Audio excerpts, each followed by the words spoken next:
Manggagawang Pinoy. Sa next video natin, magluluto tayo ng sinampalukang manok. Pero yung mga ingredients natin, buya, sibuyas, saka yung sili. Manok natin, Yung manok, ayan, sampalok. Ayan yung mga laman loob, binukod natin yung laman loob. Tara, magigisa na tayo. Ayan yung bawang.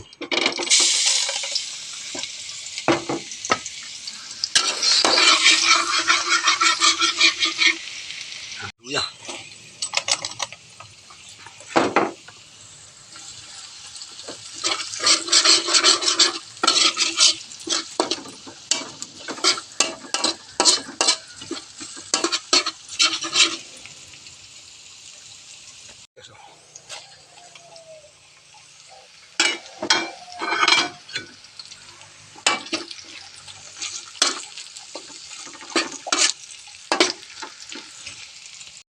Patis.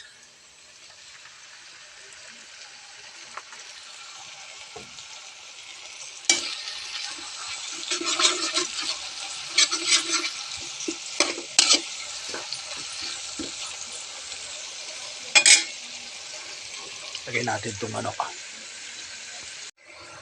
Lagay na natin.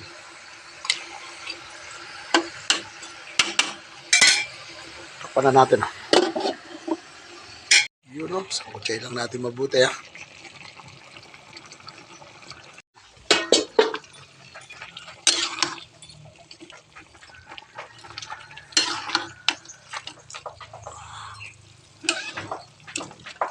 Lumabas na yung sabaw niya. Lumabas na yung sabaw ng manok. Yung pinakatas niya. Yan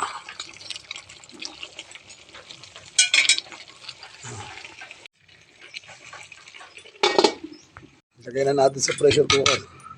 Kasi matigas yung manok na yun Ano natin ng mga 15 minutes. Pagkayar ng 15 minutes, buksan natin. Saka lagay natin yung pampaasim Yun.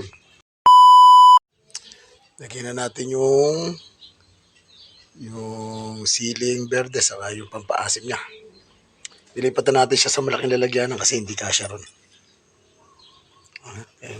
Madilaw na madilaw yung sabaw.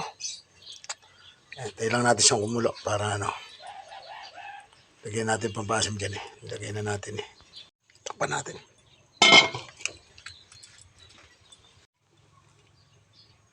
Magic syrup, lagyan natin magic syrup.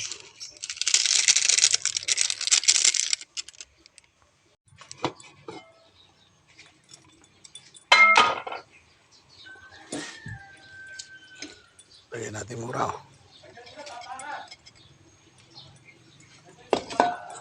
saktong-sakto na.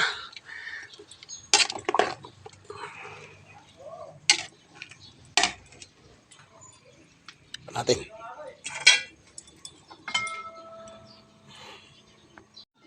Okay na Luto na.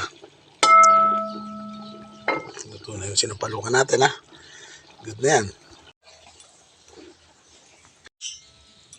Tikman natin Tapos. Madilaw na madilaw yung sabaw.